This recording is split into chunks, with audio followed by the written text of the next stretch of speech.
"So, Abigail, have you learned how to bake your pies yet?" Ben kidded at his friend once again. "Ben, you're not original. The second year, the same stupid question. Change your record. You used to devour my delicious pies back in 5th grade," Abigail countered. "A great cook should be able to do a little bit more, which is what I'm learning. At least I go to culinary school and almost got a profession." "And what about you? Did you manage to get into college before the army?" she asked, knowing perfectly well that Ben had failed the entrance exams for the university in the capital. "Now you'll be going to the army," Abigail continued to lecture him. "You'll come back with nothing, no profession, no education, and you only know how to make fun of others." Ben didn't take offence. Growing up in worker barracks, they were used to sniping and teasing each other without malice. During the last years, this style of communication had also become a kind of safety net for both of them, to avoid getting too close, something they both wanted and feared deep down. Abigail's father was disabled. He had been seriously injured at the factory, and as a result he limped badly and worked as a night watchman. When he used to return home from his shift, he never saw his wife, who worked at the library since early morning. Abigail used to meet her father before school, feed him with what her mother had prepared in advance, and then started cooking herself to help her mother. Abigail cooked her first soup at the age of 11. She liked that her cooking was praised, liked to treat the neighbours, feed her father, and all people in general. So she decided to find a culinary school to become a first-class chef. Abigail dreamed of working in a prestigious restaurant where visitors would admire the chef's art and would invite her to the hall to thank her. She often imagined their surprise when a petite, cute girl would come out instead of a big, chubby man. With these plans in mind, Abigail graduated with honours and went to Café Antoinette's, where they were looking for a cook. "It's okay," she told herself. "The path to a Michelin star goes through bistros and fast food joints. I'll be able to showcase my talent anywhere." Abigail passed a rigorous test given by Antoinette, the owner of this and a few other small but popular cafes in the city, with flying colours. However, to her surprise, the owner still took her only on probation. "This is something we do here," explained Viola, the waitress, to Abigail. "Free labour. Do you think you're the first one to work here for a month without pay? You'll work hard, they'll find something to nitpick about and you'll be gone. But firing someone is Antoinette's son's speciality. He oversees all their cafes and is the director. Gavin is young but very meticulous, always nitpicking." Abigail was unsure whether to believe Viola or not. She knew Viola was lazy, sloppy and slow, so when the young boss fired her, no one was particularly surprised. However, he constantly praised Abigail for her excellent cooking skills, speed and cleanliness in the kitchen. But to be honest, it was very difficult for Abigail. She was small in stature, and the pots and pans in the cafe were not for home use, and were very heavy and big. On an ordinary day, it was still manageable, but on weekends, large groups often ordered festive dinners in the cafe, and this was Abigail's worst nightmare. Antoinette was frugal and saved money on her employees, so Abigail had to work for 3 people. Her salary was not very high, and no one was rushing to give tips to the cook or call her out to the hall for thanks and admiration. On one of those physically exhausting and unpleasant days, Gavin approached her. "Why are you struggling here?" he exclaimed sympathetically. It was the height of summer, and the heat in the kitchen was unbearable. The owner was in no hurry to spend money on a good air conditioner. "Abigail, go work as a waitress. I'll find a male cook to replace you, someone who can handle it better. You'll work yourself to death here. We just fired Viola recently, so there's a place for you." "But how?" I stuttered. "I dreamed of becoming a cook." Abigail protested stubbornly. "Well, what did studying get you? Your education won't go anywhere. You're quick and cute, and as a waitress you'll earn twice as much in tips," Gavin persuaded her. "And when your Ben comes back from the army, you'll use the earned money to open your own cafe, and you will run it together. Do you get the idea? My mother also started as a waitress, and I'll give you advice and help. Maybe we'll even be partners." Gavin's plan was calculated. From the first days of their acquaintance, he knew that Abigail was waiting for a boyfriend from the army. The young director tried to court Abigail, but to his surprise she rejected him. Not wanting to anger the son of the cafe owner, Abigail showed Gavin a portrait of the brave Ben in his paratrooper uniform, and explained that she was engaged to him and that they would marry immediately after his return. Abigail did not lie. She told Ben herself that she loved him and would wait for him. He was happy, and he wrote her tender letters. No matter how tired she was after work, she always answered him immediately. On the day Abigail showed Gavin a photo of her fiancé, he immediately became more serious and said convincingly, "Okay, I understand. A soldier's fiancé is sacred to me." Abigail did not know then that Gavin was easily able not only to shower her with compliments, but to feign respect for her feelings for another man. He already had a plan, and he was not used to receiving refusals. A convenient opportunity soon presented itself to Gavin, or rather, it wasn't a coincidence, it was well organised. Gavin's birthday party is tomorrow. He's turning 25. The cafe will be closed on that day. Here's the menu so that everything is ready by 7 p.m. Antoinette gave instructions the day before that fateful evening. We're celebrating at the dacha. Abigail will serve the guests, and payment is double the rate. But you will have to be on top of your game, the hostess said, already addressing Abigail. Our guests are not like those who give you the crumpled dollars here. Well, crumpled or not, Abigail was happy to be a waitress. It was easier for her and more lucrative. As for her dream, well, it would come true, maybe even faster. Abigail lived very frugally, saving money and dreaming of her own little culinary business with Ben. He'll be surprised when he takes the bride with a decent dowry, Abigail thought. Thinking and dreaming like this, Abigail was getting ready for her first banquet ever. It didn't matter that she was just a waitress for now. Everything was ahead of her. It was hard to call what was happening at the dacha a banquet. There were only Gavin's friends with their girlfriends. Gavin didn't have a girlfriend for some reason, and it not only put Abigail on her guard, but reassured her. That means he's not really a playboy and takes choosing a partner seriously. He doesn't need a girlfriend for now. Meanwhile, Gavin seemed somehow sad, and Abigail pitied him a little. Birthday, everyone in pairs, kissing, hugging, sneaking off into the alleys and the house. See, nobody loves me, Abigail, he sighed, sitting down at the table that was empty by the end of the party, from which Abigail was collecting plates.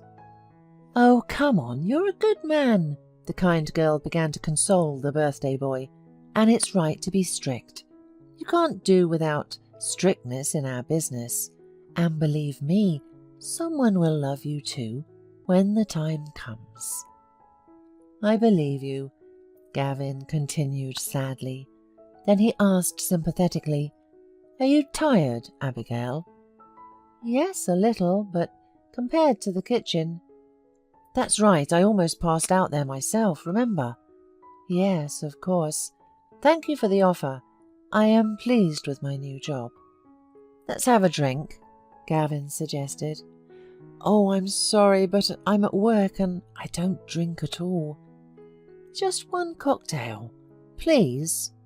Here, sit down. Forget that you're at work now.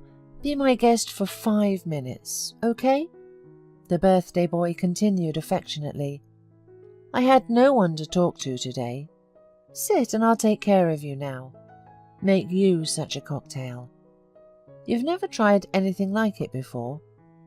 The cocktail did indeed have some unusual taste, but unlike the cooking, Abigail wasn't very knowledgeable about drinks. 10 minutes later, she felt her head spinning strangely. The girl regained consciousness the following morning, alone in bed and without clothes.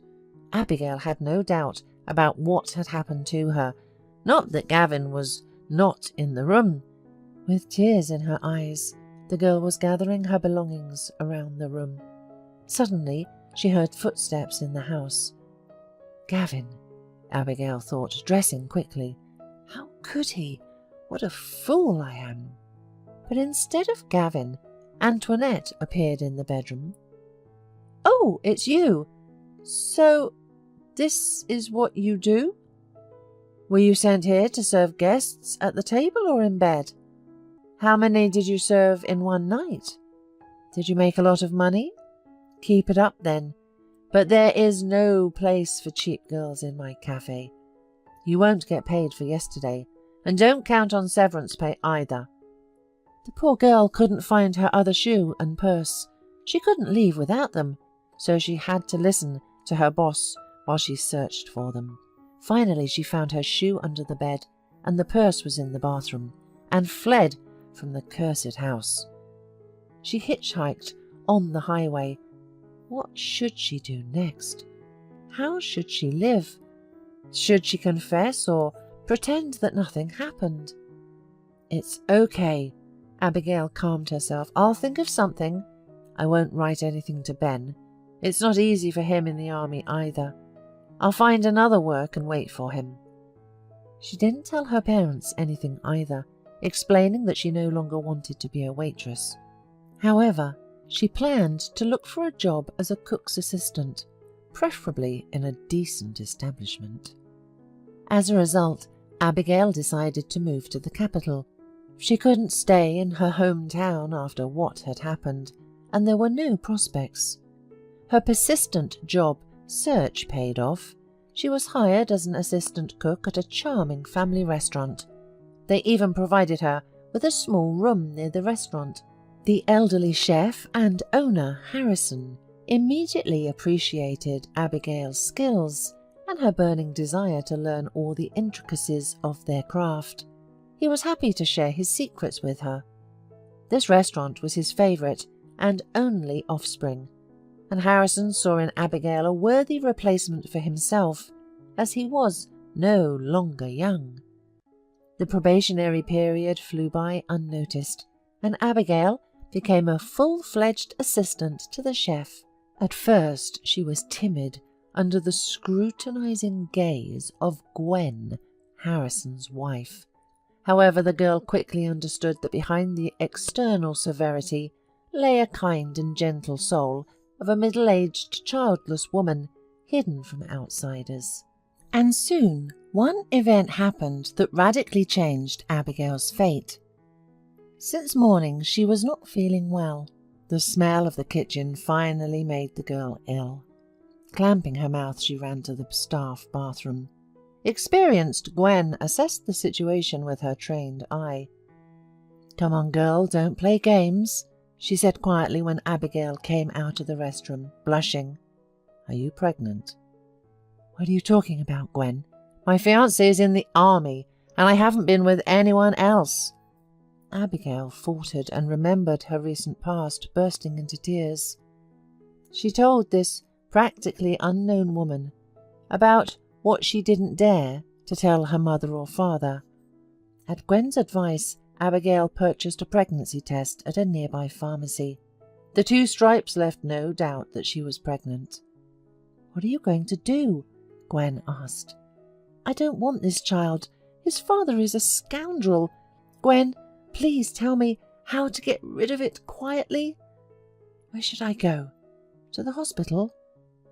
I'll tell you, Gwen said, but first, Abigail, listen to me. I was also a fool like you once and got pregnant by my own stupidity at 19. I thought it was too early, so I went to the hospital, and God punished me for that, because he didn't give me any more children. And my Harrison wanted kids so badly. Abigail looked at Gwen in surprise. Yes, my dear, I was young and wondered what to do with a child at that point. We had just started to stand on our own 2 feet. I had done that without listening to my husband. He was upset with me for a long time, but eventually forgave me. But what's the use? I will never forgive myself, and I won't let you do it either. Do you hear me? I won't take my eyes off you, at work or at home, and when you give birth, we'll help. Don't come back home. They won't let you live there peacefully with the child. Ben's mother will start ruining your life because you betrayed her son, in her opinion. You don't need this now. You'll figure it out later. Life is long, believe me. And so they did. Eventually, Abigail had to confess to her parents, who were anxious about why their daughter had completely forgotten about them. And she couldn't hide her growing belly any more. Her mother cried, her father sighed, but with the mother-in-law was very unpleasant conversation. Sensing trouble, she went to the capital, found the restaurant where Abigail was working and burst into the kitchen. Seeing Abigail's rounded waistline, she screamed in disgust. "Oh, you're such a wretch! That's the way you're waiting for my Ben, huh? And I see now why your mother doesn't look into my eyes. Forget about my son, once and for all. I'll write everything to him as it is." Soon Ben's farewell letter arrived. He didn't judge her, but he didn't want to know her any more, and wished her happiness. And happiness came to Abigail, though it was difficult and hard-won. But is there any other way? Happiness came with the birth of her daughter, with her beloved job, which Abigail didn't give up before or after giving birth, with her parents, those who gave her life and those who practically saved life to her little girl. Over time, Abigail became the head chef of the family restaurant, and then the full-fledged owner. Her named parents passed away with a difference of just over a month, just 6 months short of their golden wedding anniversary. They both passed very suddenly, but without suffering, leaving all their property, restaurant and apartment to their named daughter Abigail in their will. Abigail's biological were also no longer alive, but she had her daughter Hayley. As befits a modern 20-year-old girl, she was a student, athlete and beauty, and she already had a fiancé. However, there were no changes in Abigail's personal life. No, of course she wasn't a nun, and she had romances, some relationships in her life, but she either wasn't proposed or she didn't want to marry those who proposed to her. But frankly speaking, she was proposed often. She was beautiful, had money, an apartment in the capital, a restaurant, but her heart was silent. She even went with a friend to a famous fortune-teller once. "You'll have a meeting waiting for you," the fortune-teller confidently said, "very soon." Abigail even laughed. What kind of a meeting do I need when I have plenty of meetings in the restaurant? And the next day, Ben came to her to apply for a job as a driver. He, as it turns out, also lived in the capital, but recently he moved here after divorcing his wife, leaving her the apartment in their hometown. Abigail and Ben had forgiven each other long ago, of course. After all these years, what could they share except the rest of their lives? Half a year later, Ben and Abigail decided to live together. He quickly grasped all the nuances of her business and became her manager. Haley studied in another city. Every day she and Abigail would video call each other and share details about their day. It was during one of these calls that Haley found out about Ben, a new employee at the restaurant who happened to be a long-time acquaintance of her mother's and with whom she grew up together and even loved since childhood. As Abigail never told her daughter about her father, Haley understood it all in her own way. "Mum, just admit it. Ben is my dad. And why didn't he marry you before, but only now accidentally found you? Of course, now that you have restaurants, apartments, he left you then, didn't he?" Abigail had to reveal the whole truth to her adult daughter. She explained that Haley's biological father had succumbed to drug addiction and spent all of his money before dying on an overdose several years ago. Haley's grandmother, Antoinette, died earlier from a heart attack, unable to survive bankruptcy. Abigail knew all of this because she regularly travelled to her hometown, first to visit her parents, then to clean up their graves. Haley listened to her mother. It seemed to her that she wasn't telling her life to her, but some kind of soap opera or a woman's novel. But Haley was young and didn't yet understand how complex life can be. When she returned from college on vacation and learned that her mother and Ben were living together, she teased them. "You're really something, at 40 years of age to get married." "We are not old people at all," Abigail smiled. "Wait and see. We'll give you a little brother in 8 months, and you'll be able to babysit." Hearing this, Ben's face lit up with joy. This was news that Abigail had been keeping from him, waiting for Haley's arrival to share it as a surprise. Ben hugged his beloved and whispered that he loved her very much. Ben and Abigail were happy because life only begins at 40. However, that's another story.